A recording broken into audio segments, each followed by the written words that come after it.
A lot of this isn't going to make sense to you, and I'm sorry about that. I'm just going to start at the beginning, with the house.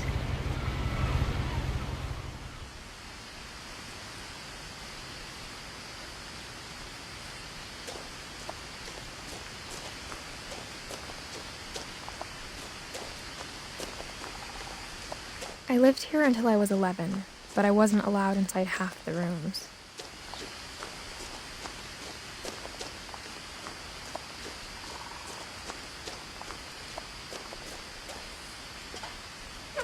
Inside the mailbox were bills from 7 years ago, marked urgent, open immediately.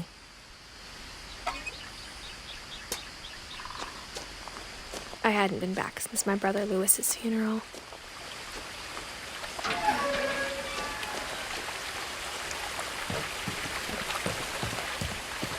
In her will, my mother left me a key, but didn't tell me what it unlocked. Maybe she thought I'd know. Or she thought that the mystery would be enough to bring me back.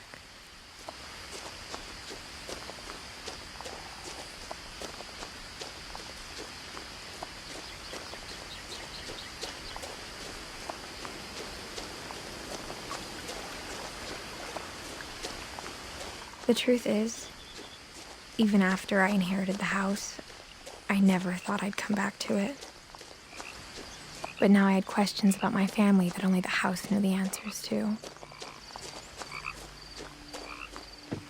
The woods around the house have always been uncomfortably silent, as if they're about to say something but never do.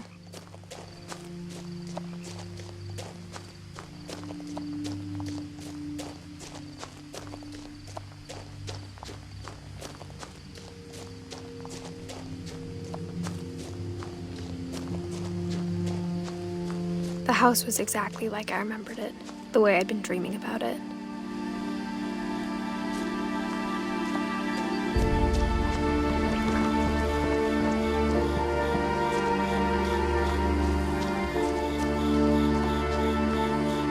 As a child, the house made me uncomfortable in a way I couldn't put into words.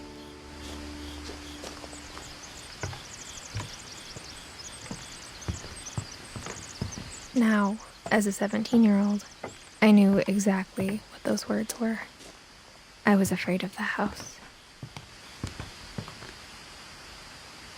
I hoped the key might unlock the front door. It didn't.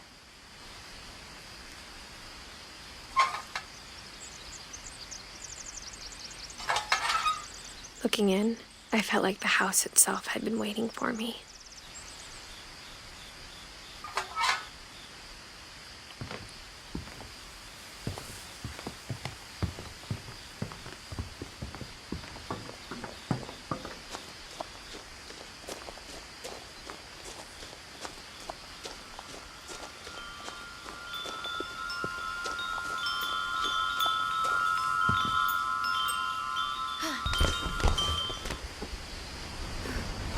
Crawling through the doggy door used to be a lot easier when I was 11.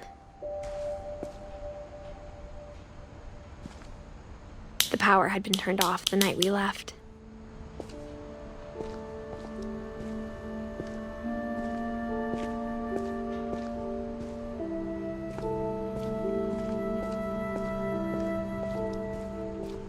For the first time in years,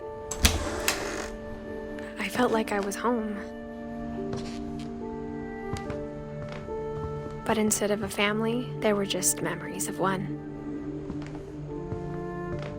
Like how only one restaurant would deliver to our house, so we had Chinese a lot.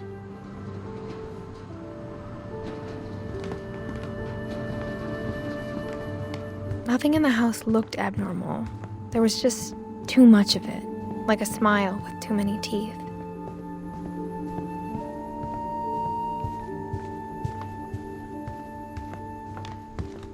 After Lewis started working at the cannery, we all got pretty sick of salmon. Except our cat, Molly.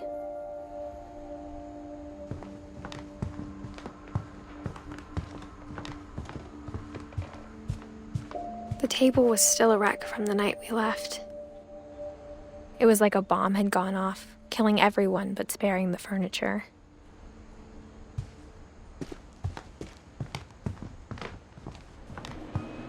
My mom was the only one of us who could imagine Great-Grandma Edie living in a nursing home.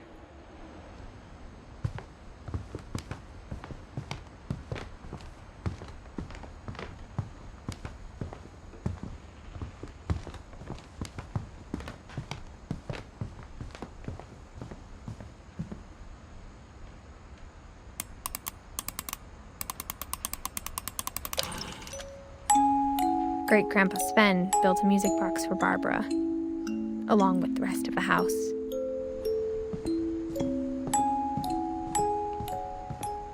A lot of things got left behind in the whirlwind of that last night.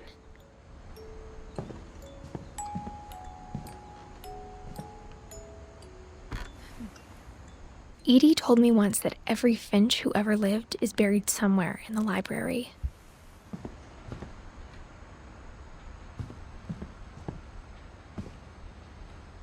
After Milton disappeared, Mom sealed up all the bedrooms.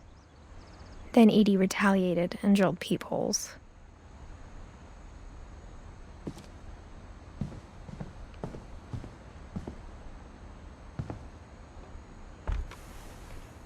Molly always seemed like a girl I could imagine being friends with, if she hadn't died in 1947.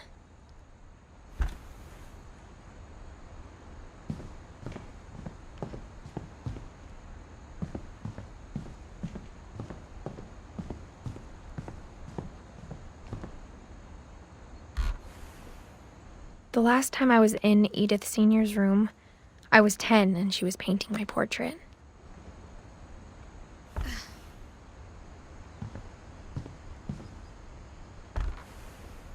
As a kid, I just assumed every house had peepholes and sealed rooms you weren't allowed inside of.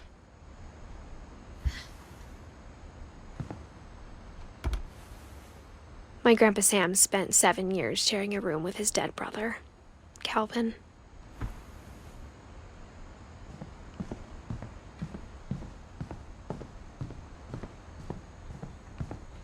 Whenever people ask me about my family, the first thing they always want to know about is Barbara.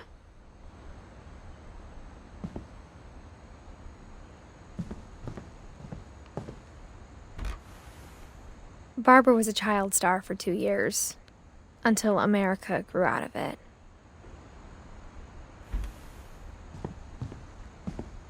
Edie's father, Odin, built the original house.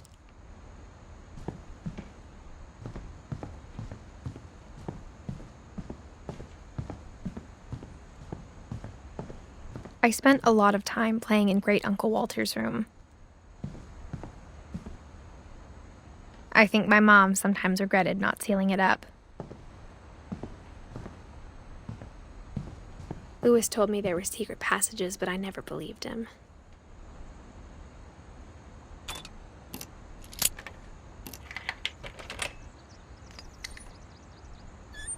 Turns out, my mom was really good at keeping secrets.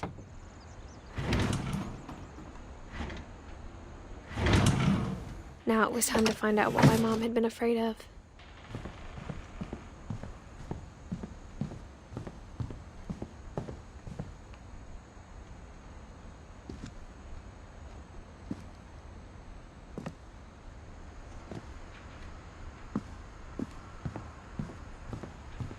Mom always told me to stay out of the basement, so I wasn't too surprised when the key didn't fit.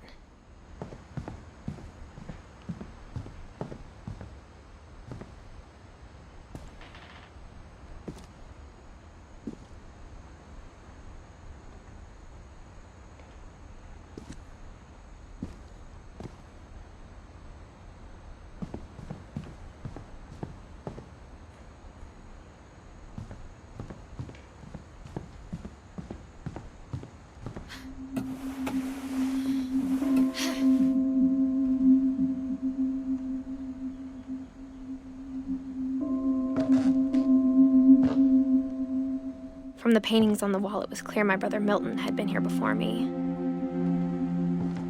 Reading this, maybe it sounds like I had a plan, but I had no idea what was behind that door.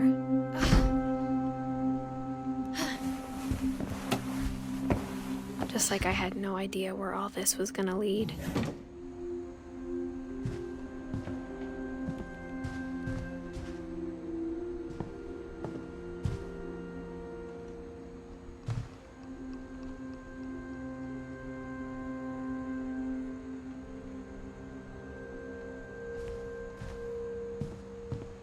I grew up looking at Molly's room through the peephole. Molly's gerbil had a tiny bedroom with its own even tinier gerbil cage.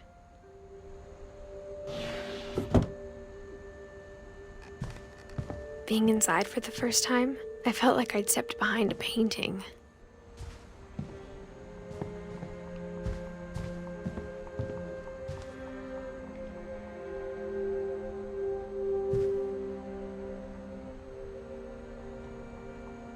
I got the sense Edie had spent a lot of time here, before my mom sealed the doors.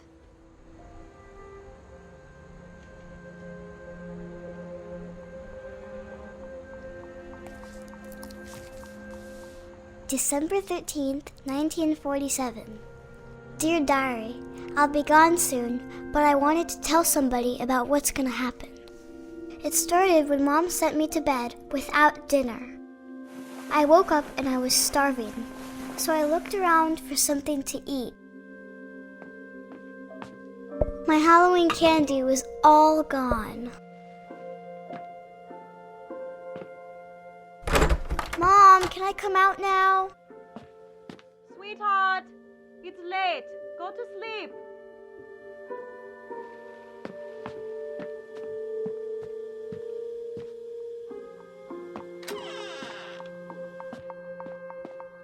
I kept eating and eating.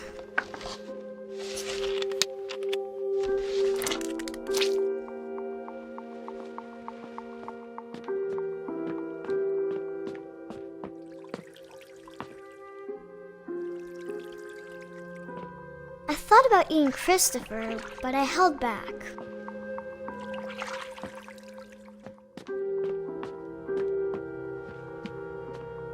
The gerbil food was dry, but I didn't mind it. Then I heard chirping outside my window. It was a barn swallow going back to her nest.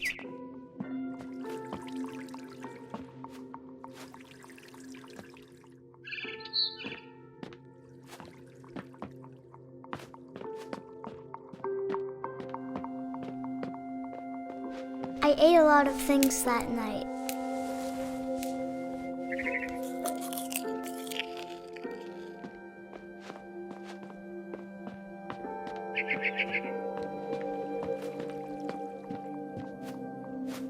I reached out for her.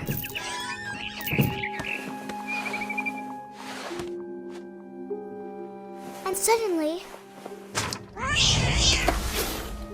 I was a cat.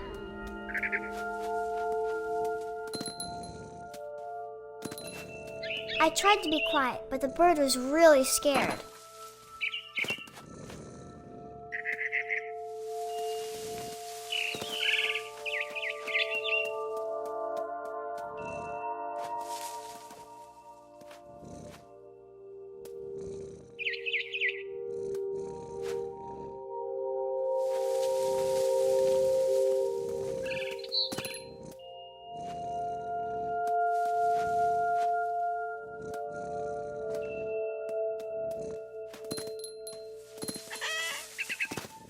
Mom and Dad didn't even look at me.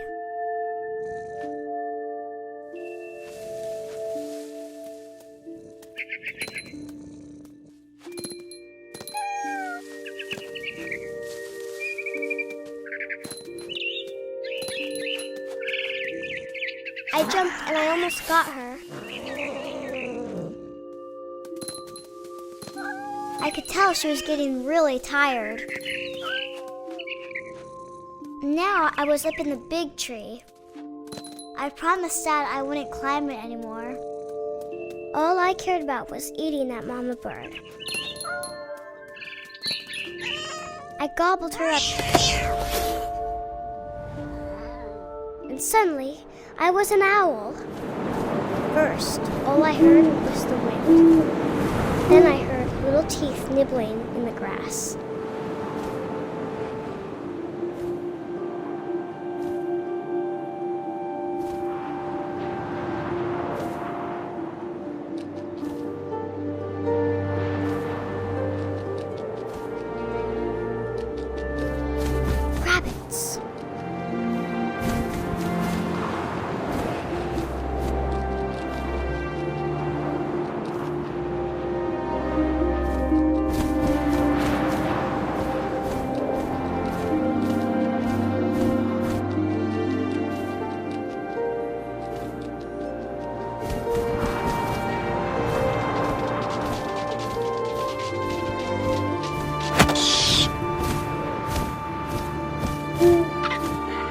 imagined his face looking up and seeing mine through my talons.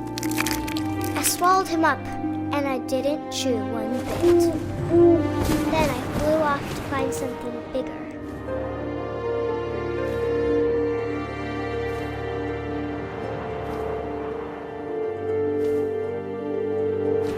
A mama rabbit.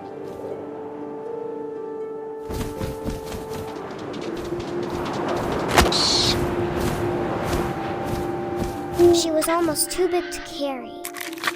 I started choking, but I couldn't stop eating. And suddenly, I was a shark.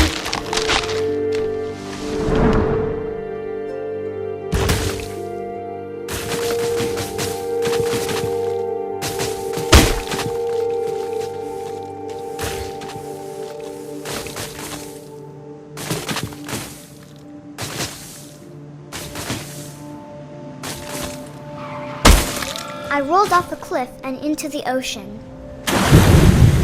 Now, I was hungrier than ever.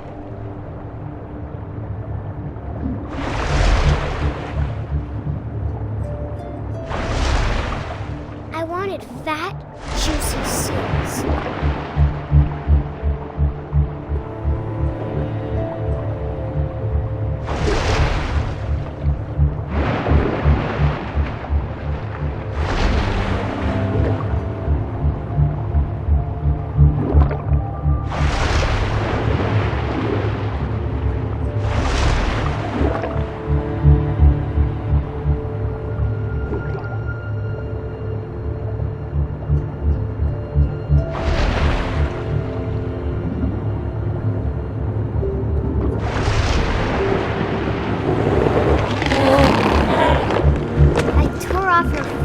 And it tasted really good.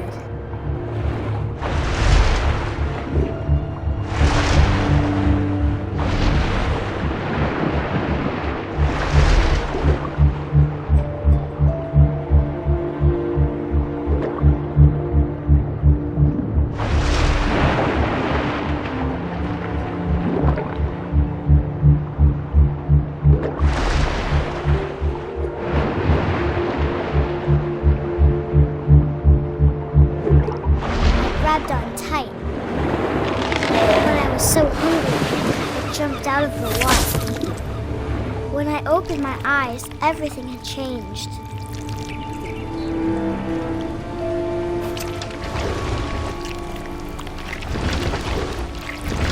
Now I was a monster, and I smelled people everywhere.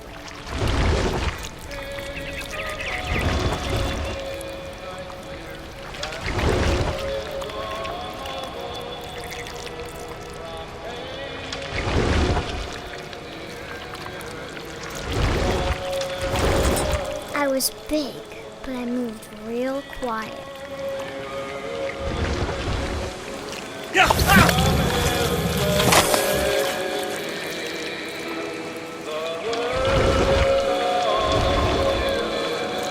I wanted to stop, but also I didn't.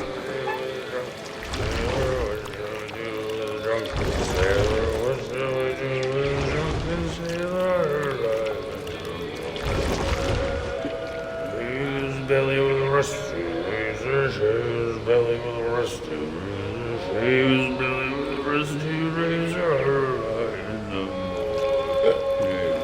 What shall I do with a drunken sailor?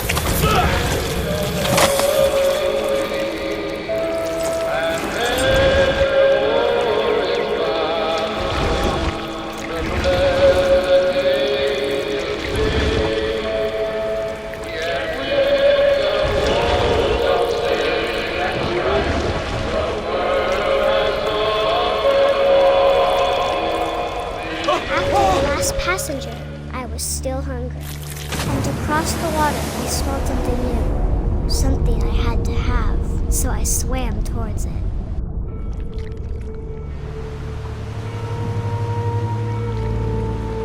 I slithered onto the sand, and the good smell went into an old pipe.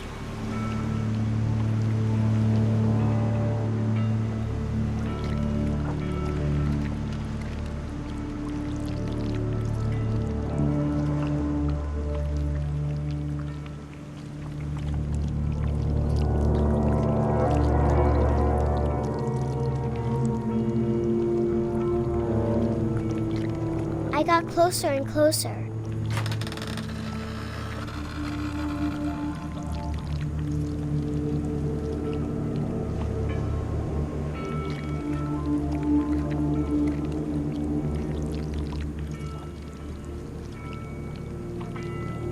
All of my stomach started growling. And suddenly, I was me again. I held my breath for a long time, but I couldn't hear anything. I think it's waiting for me to fall asleep. But it's not going to wait much longer. It needs to feed, and we both know I will be delicious.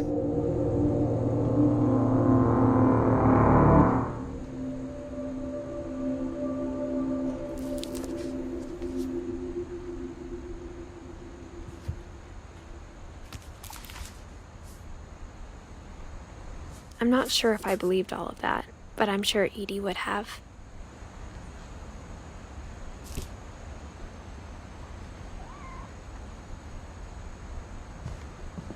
I can't describe it, but I felt like some part of Molly was still here.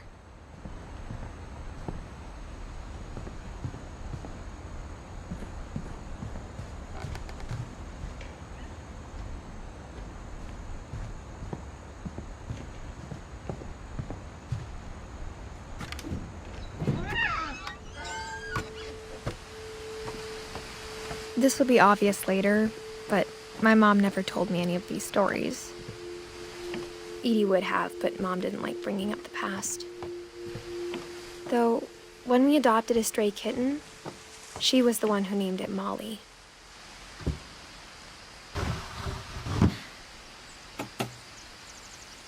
I spent a lot of time in Great-Grandma Edie's room.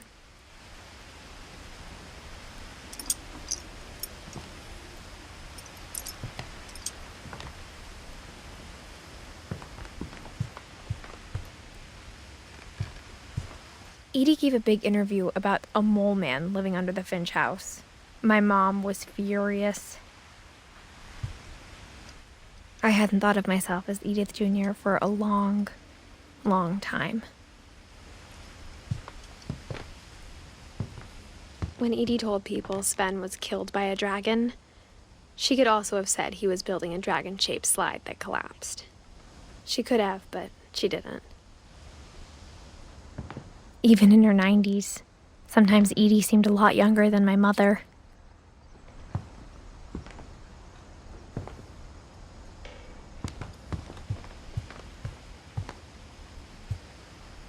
Louis died a week before we left, but Edie had already started to memorialize him. Edie knit me a new pair of gloves every year, just in time to replace the old ones. Her room was like a museum. For 500 years, the Finches have been famous throughout Norway for their fortune and misfortune. Odin Finch buries the latest victims of the family curse, his wife Ingeborg and their newborn son, Johan.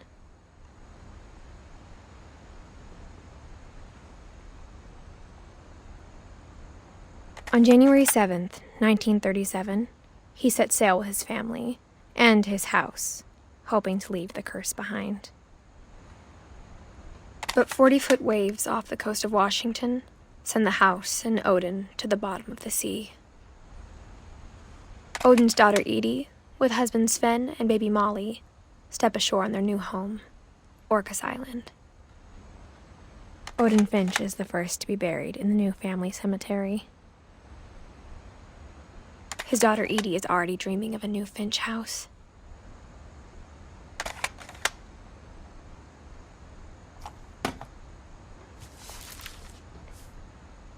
Whatever's wrong with this family, it goes back a long ways.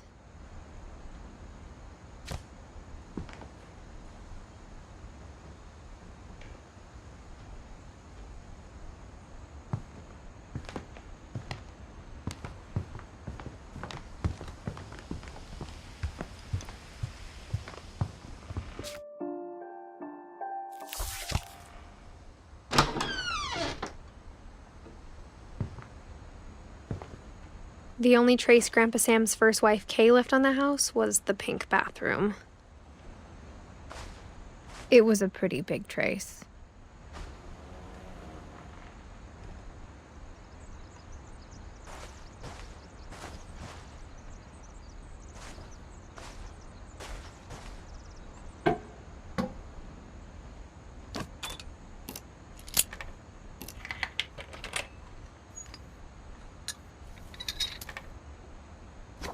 There's a secret in this bathroom. It's in the last place you would look. It isn't in the cupboard. It's hidden in this book.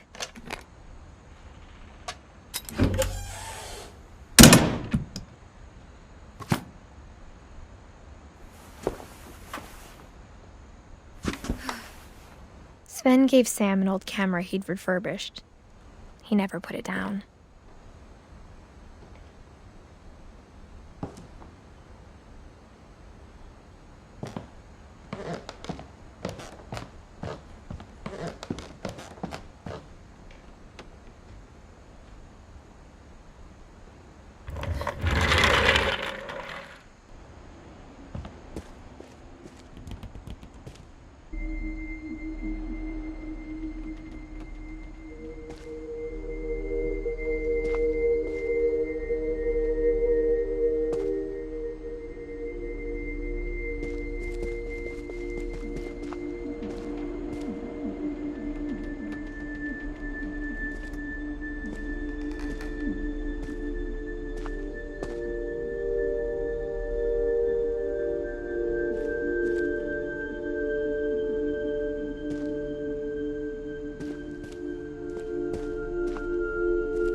I knew Grandpa Sam had a twin, and that he never talked about him.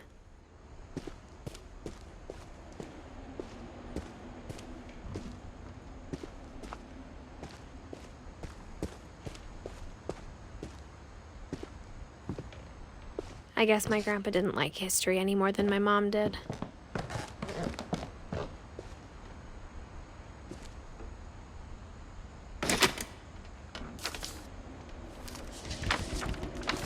How I Want to Remember My Brother by Sam Finch. The thing I remember is that when he made up his mind, that was it.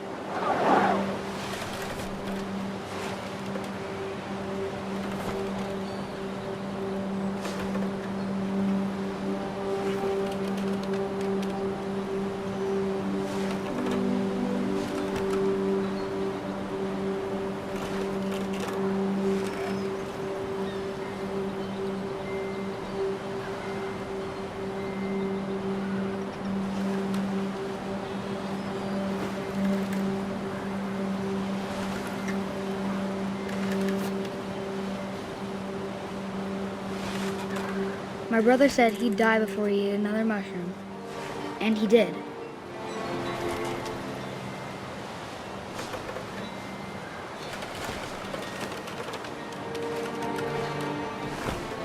At Barbara's funeral, we swore we'd never be afraid again, and he wasn't. I think Calvin always wanted to fly.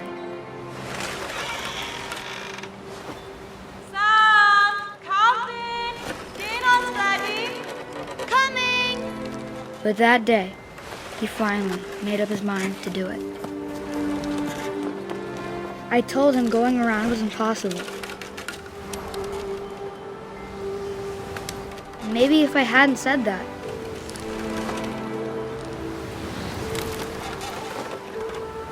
Alvin, I'm not gonna tell you again. maybe if the wind hadn't picked up, then maybe he'd still be here. But I doubt it.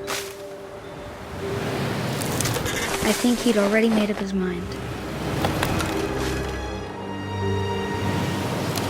That's what I want to remember about my brother.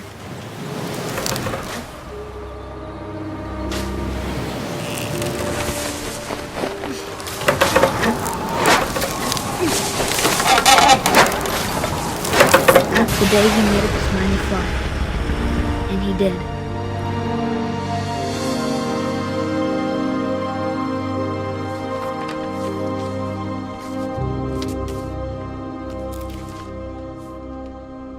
Calvin's story felt strangely familiar. When I was younger, I remember trying to do the exact same thing.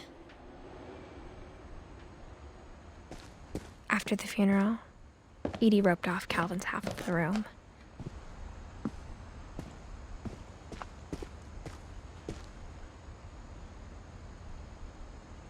Mom said Grandpa Sam enlisted at 18 and never set foot in the room again.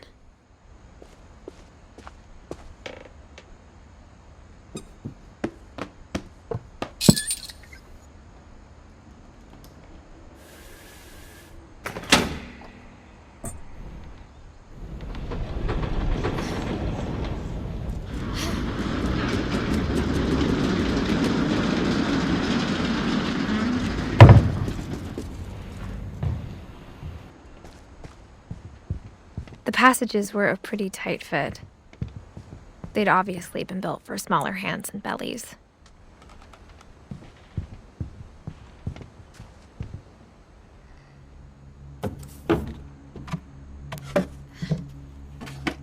Growing up, I always thought of Barbara as a child star.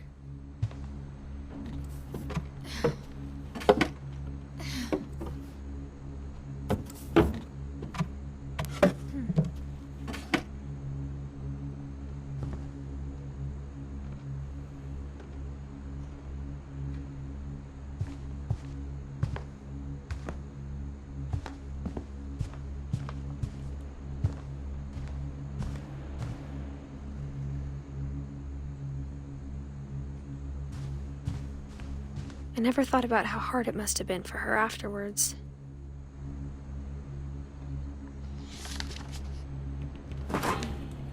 Of all the stories people wrote about Barbara's death, I'm surprised Edie saved this one.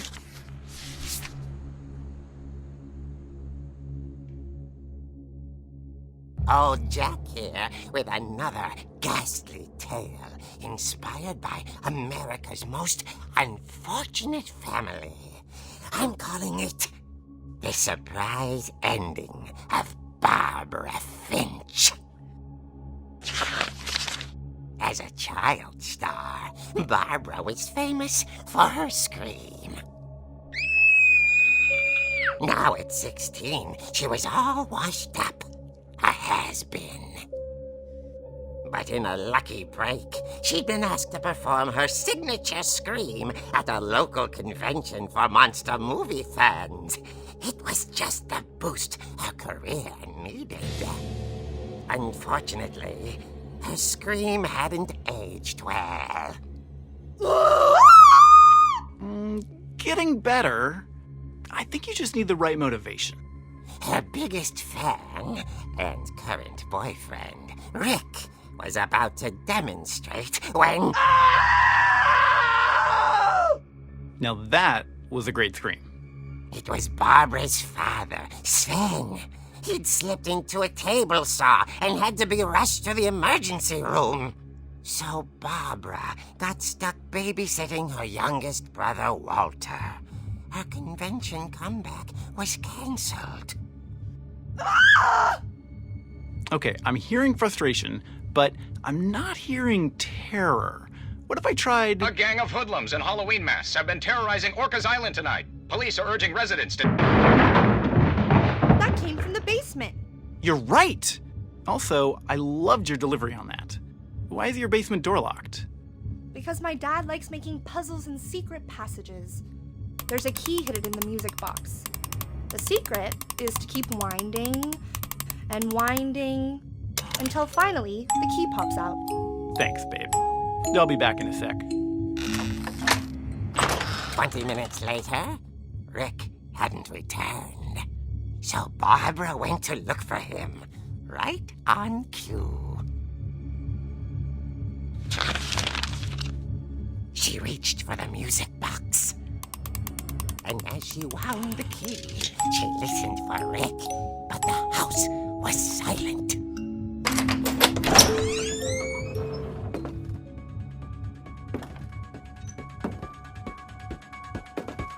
She found around Rick's crutch and imagined the worst.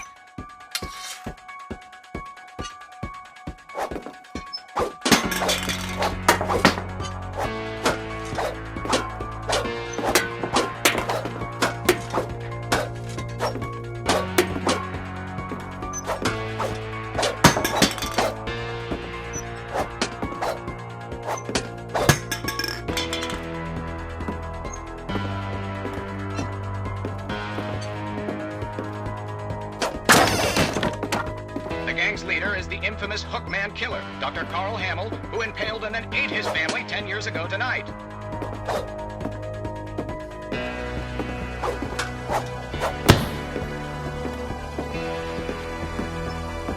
Old Finch rattled and grew still. Oh dear! Oh! Rick? Barb, relax. I was just trying to scare you to help you find your scream. Well, I'm not scared, Rick. I'm furious. Then act furious. All I'm getting from you now is that you're hurt and confused and She threw him out, but she kept a little something to remember him by. Barb, have you seen my other crutch? And she was still holding it when she fell asleep watching the late picture show. Hours later... Barbara! Walter, what's going on up there? Ah! Okay, I'm coming up, but if this is a trick, you're dead, Walter.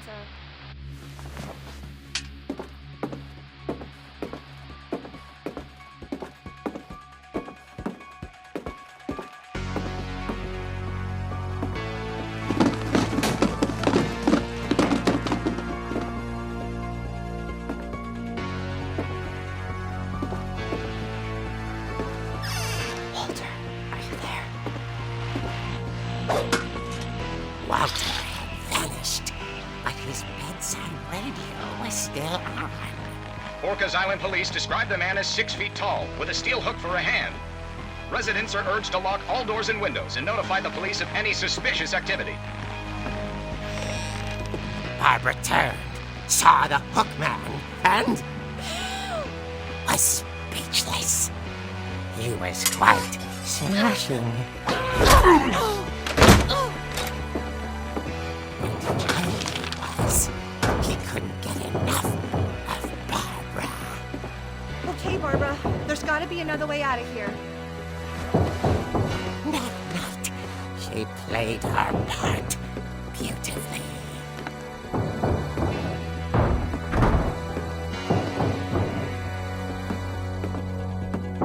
She thought about abandoning Walter, but just couldn't do it. Molly's door hadn't been opened in years. The hinges groaned.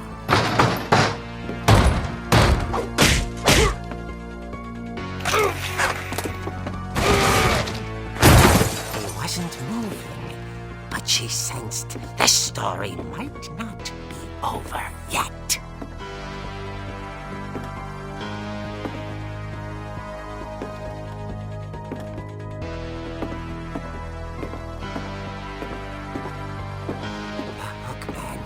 Vanished. She listened for his breathing, but all she heard was...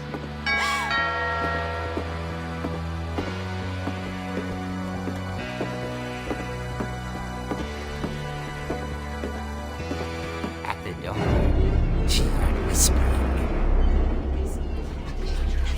It was coming from inside the house.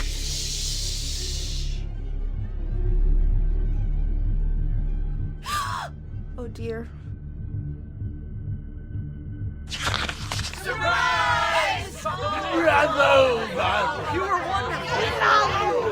monsters had come to surprise her. For Barbara, it was a dream come true.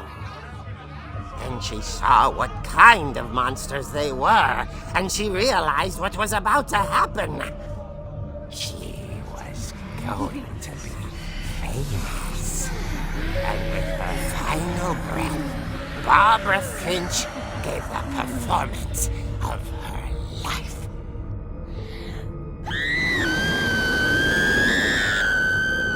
I wasn't there myself, but I hear Barbara was magnificent. Poor girl. She had a taste for stardom. But unfortunately, so did her fans. Of course, the police blamed it all on poor Rick, who disappeared the same night. And little Walter? Hiding under his bed the whole time. He took it all pretty hard, but that's another story. As for Barbara, tucked inside the music box is all they ever found of her. Her ear. Now that's what I call a real eerie tale.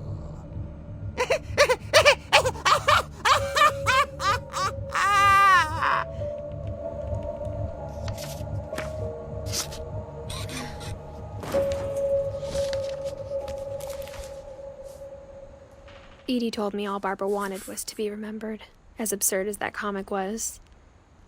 Maybe what Edie saw was a happy ending.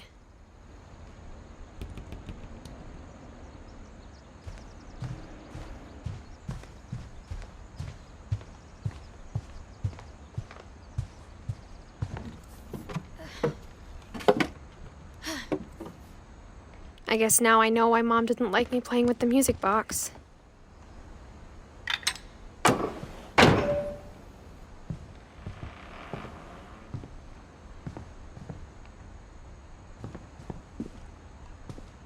Mom must have locked the third floor stairs on the night we left.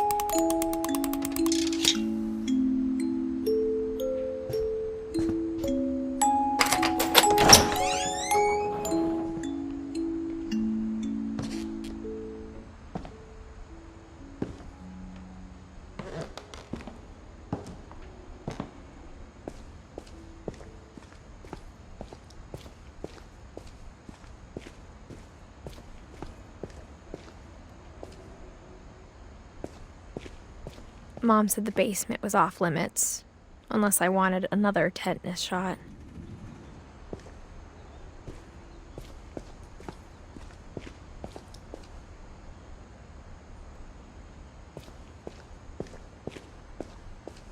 I saw Edie sneak down to the basement once, carrying packages. I thought maybe she was hiding presents. It turned out she was hiding a lot more than that.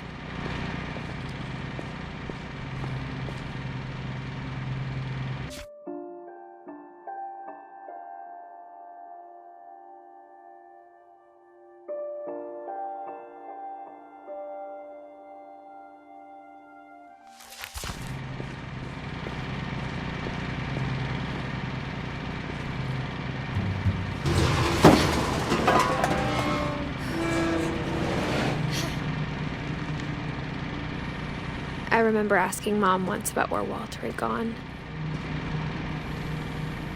She said after Barbara died, he got as far away as he could.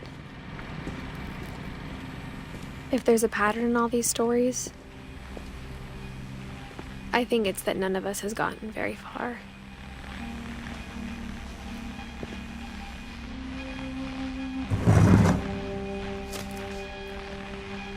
Goodbye, everyone. I can't believe I've been down here for 30 years. On that first day, after the shaking started, I didn't think I'd survive the evening.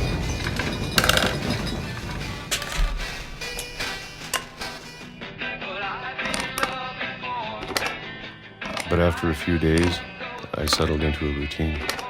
That's what kept me sane. Having a schedule, living for today, I always expected to be dead tomorrow. But if you wait long enough, you get used to anything.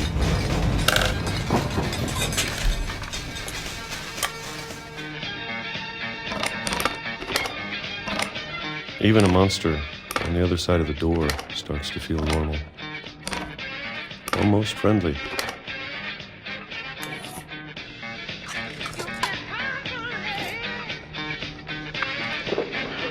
And then one day, everything just stopped. Whatever that thing was, it was gone. Maybe it got tired of waiting. Or maybe I just got tired of being afraid.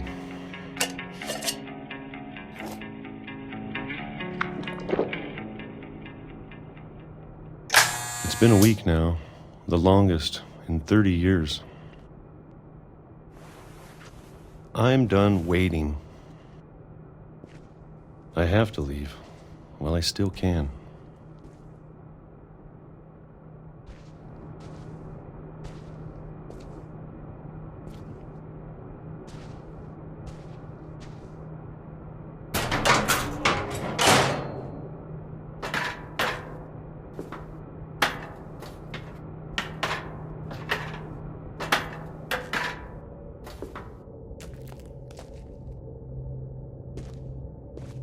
I know it's out there, somewhere. Whatever killed Barbara and Molly and Calvin.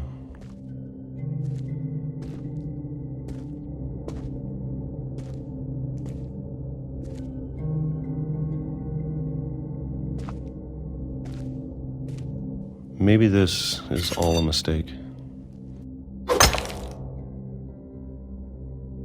But I need to stop living the same day, even if it kills me. Whatever's out there, I want you to know I'm ready for it. I'm going to appreciate all of it, especially the food. I don't mind if I only have a year left, or a month, or a single week. I'd be happy with one new day. I can already imagine the sun on my face.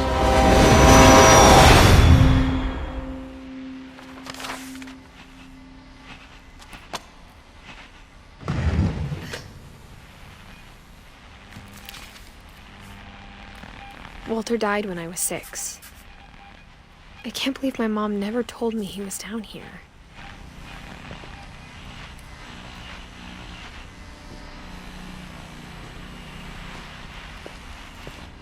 I'm sure my mom was trying to protect me.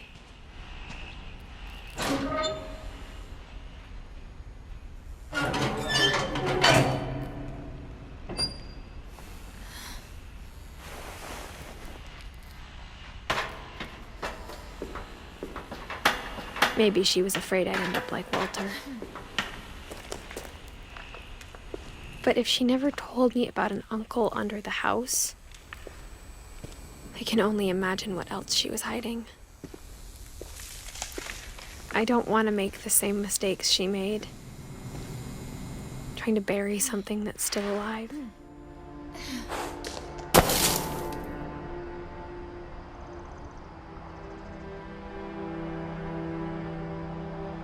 Now that there's only one of us left, or maybe 2,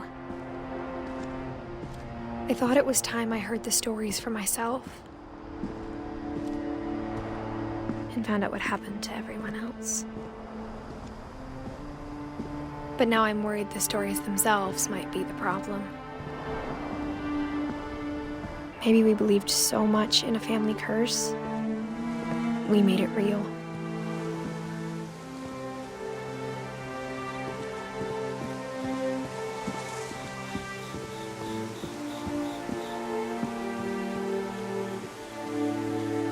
I don't know if I should even be writing this.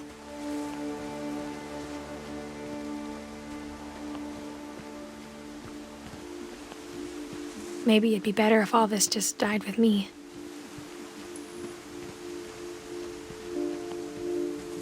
But I thought you should know about your family.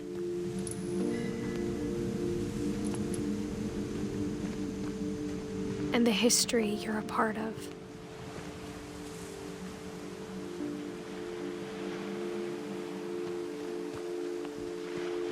Though to be honest, I feel as lost as you probably do right now.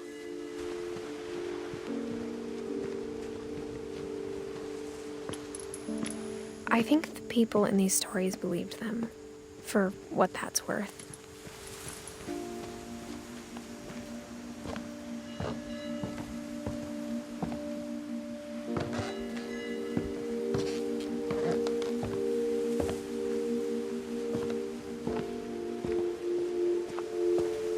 And when you look at the house, that history of imagination and stubbornness and madness, any of it seems possible.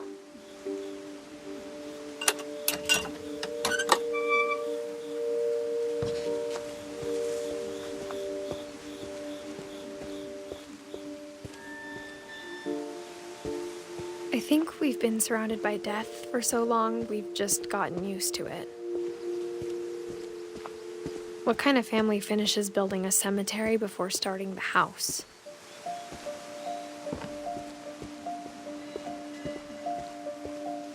It's embarrassing for me to admit this, but the pet cemetery made me more uncomfortable than the human one. 3 of the gerbils were mine, and 2 had been my fault.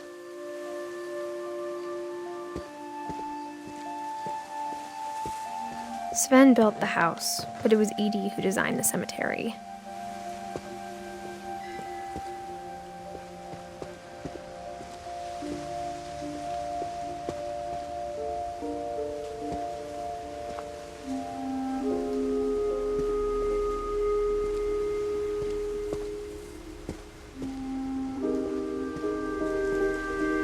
I'm sure Odin's monument had been Edie's idea. My mom was always trying to move on, but for Edie, the past never went away.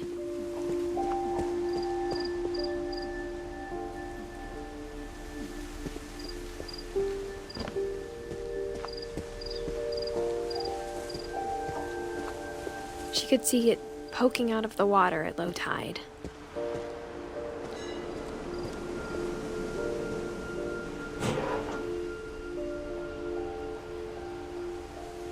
Edie said she dreamed about the old house every night.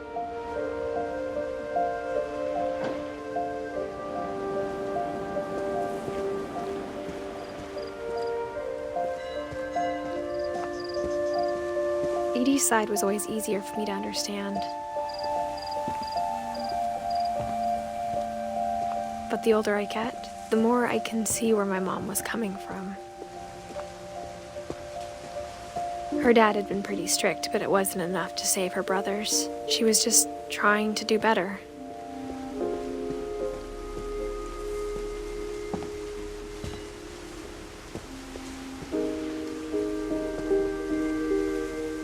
She lost 2 of her brothers, just like I did. I get why she tried so hard to protect us.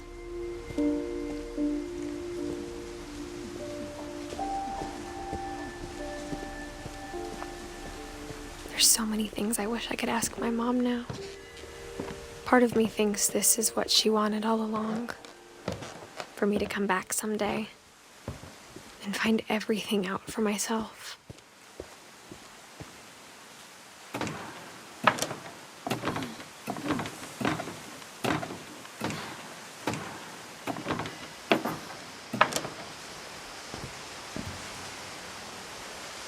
But looking back on it now, if she told me there was going to be so much climbing, I never would have come when I was 22 weeks pregnant.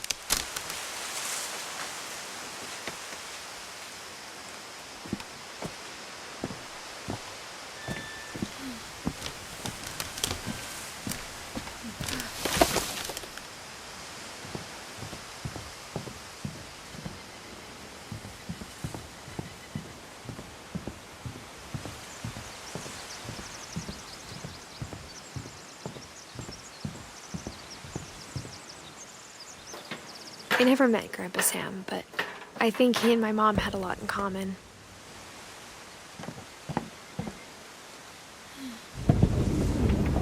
They were both pretty intense.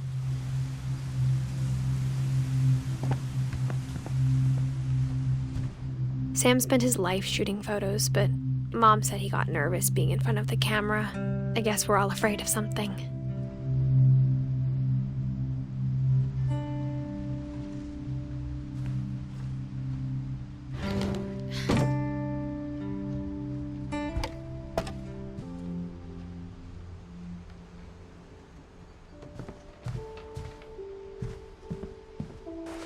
Instead of hiding from death, Sam seemed to go out of his way to meet it.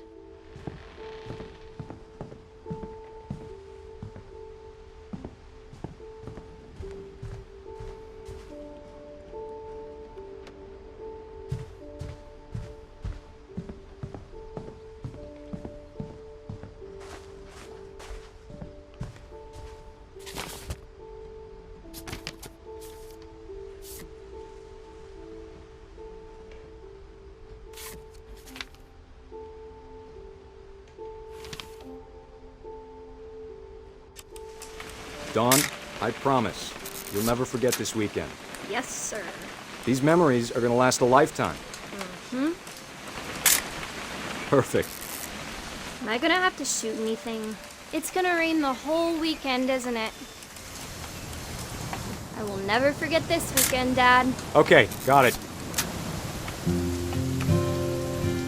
I'm gonna take some pictures, okay? Just be careful. The camera's older than you are.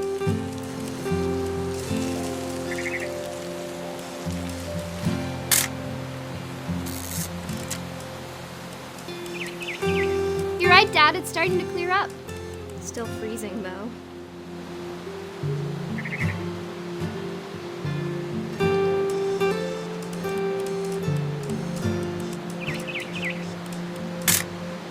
Aw.